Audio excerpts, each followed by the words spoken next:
Assalamualaikum warahmatullahi wabarakatuh dan selamat sejahtera. Okey, jadi untuk video kali ini kita masuk kepada bidang baru iaitu bidang pemikiran seni visual. Okey, dalam bidang pemikiran seni visual yang pertama sekali kita ada tajuk yang ke-15 iaitu tajuk dan mesej. Okey, apa pula tajuk dan mesej ni? Okey, jadi untuk video kali ni awak boleh lihat standard pembelajaran pada muka surat 155.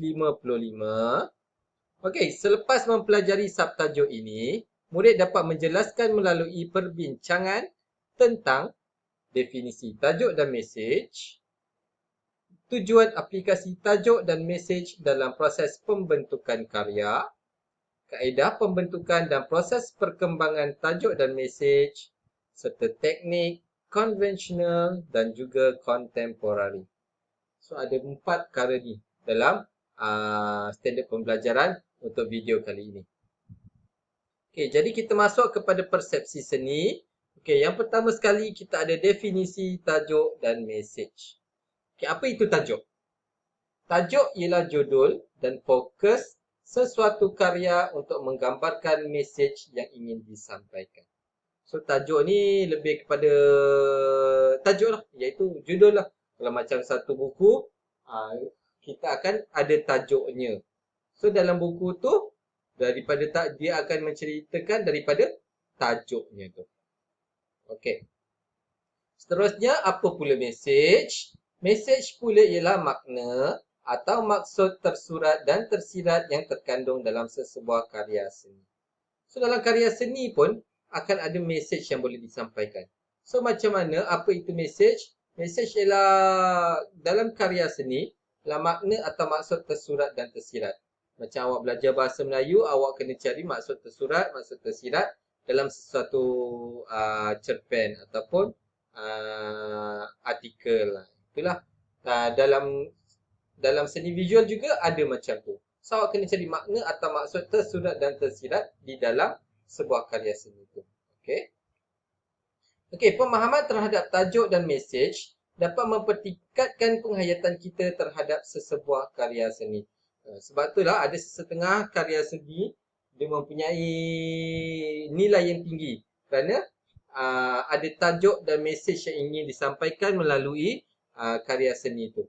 Dan itu bergantung kepada penghayatan tahap penghayatan kita terhadap sebuah karya seni lah. Okay, seterusnya Rajah 15.1 ialah contoh pernyataan di atas bagi menggambarkan mesej yang ingin disampaikan. So macam mana apa tu Rajah 15.1? Yang inilah contoh karya yang mengandungi tajuk dan mesej oleh Muhammad Salihuddin, bertajuk Membeli Belah di Kampung, yang dibuat pada tahun 1959 menggunakan cat minyak. Ini sumbernya adalah dari koleksi LPSBN. So gambar ni sebenarnya ada tema dia. Tema dia ialah sosioekonomi.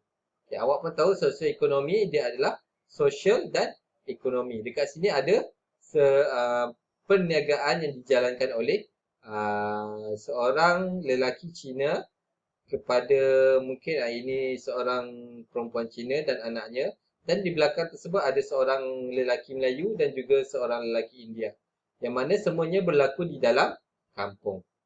Okey. So mesej yang ingin disampaikan ini adalah daripada gambar ni kita dapat lihat aktiviti harian dan nilai-nilai budaya dalam masyarakat tempatan. Macam ni. Dulu orang Cina jual macam mana, menggunakan apa untuk timbangan. Ni timbang ni. Okey. Dan apa pula ada macam mana kehidupan-kehidupan di kampung. Okey, seterusnya kita masuk kepada tujuan aplikasi tajuk dan mesej. Okey, tujuan aplikasi tajuk dan mesej dalam proses pembentukan karya adalah untuk menjadikan karya seni visual tersebut lebih bermakna dan bukan sekadar untuk nilai keindahan semata-mata. Okey, so aplikasi tajuk dan mesej ni adalah sesuatu yang bermakna.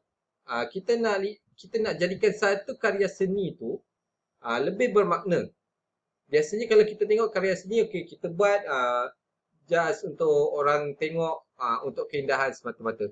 Tapi sebenarnya dalam suatu karya seni yang cantik, okey, yang cantik mempunyai maksud, mempunyai mesej yang tersendiri supaya karya seni itu menjadi lebih bermakna. Okay, tajuk mestilah sesuai dengan tema agar karya seni itu mampu memberikan mesej seperti pengajaran dan maklumat tertentu. So, tajuk tu mesti sesuai dengan karya seni supaya mesej yang ingin disampaikan tersap ter, tercapailah. Okey? Okey. So dekat sini ada info seni, mesej juga dikaitkan dengan tema iaitu intipati kepada pengkaryaan dan perekaan. Okey, dia bergantung kepada tema mesejnya. So kalau tajuknya, temanya berkaitan dengan keharmonian, kenalah buat karya tu mengandungi mesej keharmonian. Okey. Tema ialah subjek yang dibincangkan oleh pelukis dalam karya seni visual melalui paparan imej tertentu. Okay, mungkin macam tadi, gambar tadi sosioekonomi. So dia ada gambar lelaki Cina yang sedang menjual, membuat timbangan untuk jualannya. Okey, 3 persoalan penting sebagai panduan untuk menghasilkan karya. Okey, yang pertama sekali, apakah untuk hal benda? Bagaimanakah? Okey, bentuk macam mana awak nak buat karya seni tu? Dan mengapakah kandungan? Okey, mengapakah, apa kandungan dalam karya seni tu? Okey, seterusnya kita masuk kepada kaedah pembentukan dan proses perkembangan tajuk dan mesej. Okey, sesebuah karya seni visual dihasilkan melalui gabungan 3 komponen penting, iaitu hal benda, bentuk dan kandungan. Okey, hal benda berkait rapat dengan imej yang dipilih bagi mewakili tema. Okey, so hal benda ni lebih kepada mewakili tema. Okey, so kalau macam mungkin nak buat berkaitan dengan anti dadah. So, apa benda yang berkait rapat untuk mewakili tema tu? Okey. Mungkin picagari lah. Untuk apa anti dadah biasa picagari. Picagari lah yang biasanya. Okey. So, untuk bentuk merujuk kepada unsur seni dan prinsip rekaan yang diaplikasikan dalam proses pembentukan karya. Bentuk, unsur seni dan prinsip rekaan. Okay, seterusnya, kandungan pula biasanya berkisar pada persoalan makna dan lambang kebudayaan, sosiologi, politik, sejarah dan nilai estetik. So, kandungan ni lebih kepada mesej yang diingin disampaikan. Okay, kandungan berkait rapat dengan sebab sesuatu mesej itu ingin disampaikan. Macam saya cakap tadi lah, kenapa mesej itu nak disampaikan. Okay, seterusnya kita masuk kepada teknik konvensional dan teknik kontemporari. Okey, teknik ialah kaedah mencipta sesuatu hasil seni seperti karya seni visual. Terdapat 2 jenis teknik yang biasa digunakan iaitu teknik konvensional dan teknik kontemporari. Teknik konvensional merujuk kepada proses pembentukan hasil karya visual yang terikat dengan proses atau cara tradisi. Ini konvensional terikat dengan proses atau cara tradisi. Okey. Untuk teknik kontemporari pula ialah proses yang tidak terikat dengan kaedah tradisi dan lebih kreatif serta inovatif. So maksudnya dekat sini konvensional ni lebih terikat dengan budaya. Dengan hasil dengan bukan budaya, dengan proses ataupun cara tradisi. Untuk kontemporari dia lebih bebas. Okey.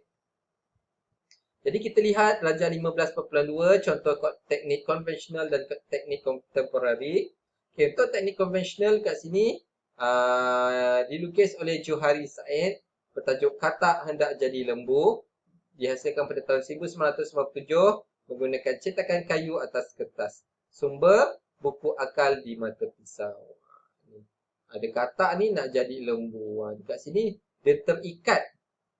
Okay, terikat dengan mungkin lukisan katak untuk menjadi lembu. Okey.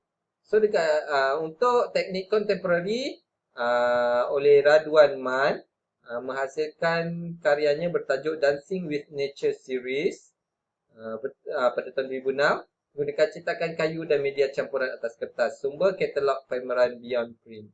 Okey, so ini Dancing with Nature. Kita tengok tajuk dia pun dah, orang kata apa, tajuk dia pun dah general.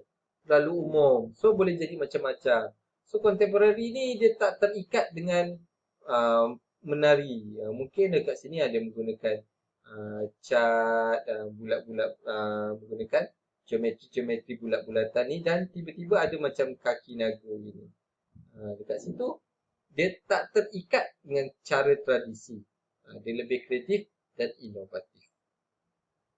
Okey, jadi itu saja. Awak boleh cuba latihan formatif pada muka surat 157. Untuk soalan 1, apakah yang dimaksudkan dengan tajuk dan mesej? Okey, soalan 2, nyatakan tujuan tajuk dan mesej dalam pembentukan karya seni visual. Apa tujuan tajuk dan mesej ni dalam pembentukan karya seni visual? Okey, nombor 3, apakah 3 komponen penting yang perlu ada dalam sesebuah karya? Ada 3 tadi komponen penting. So, cari balik. Okey, nombor 4, bagaimanakah anda dapat membezakan tajuk dan mesej dalam sesebuah karya? Macam mana awak nak bezakan? Macam mana tajuk dan macam mana mesej dalam sesebuah karya? Jadi, itu saja untuk video kali ini. Terima kasih kerana sudi menonton. Sekian, terima kasih. Selamat mencuba latihan yang diberikan.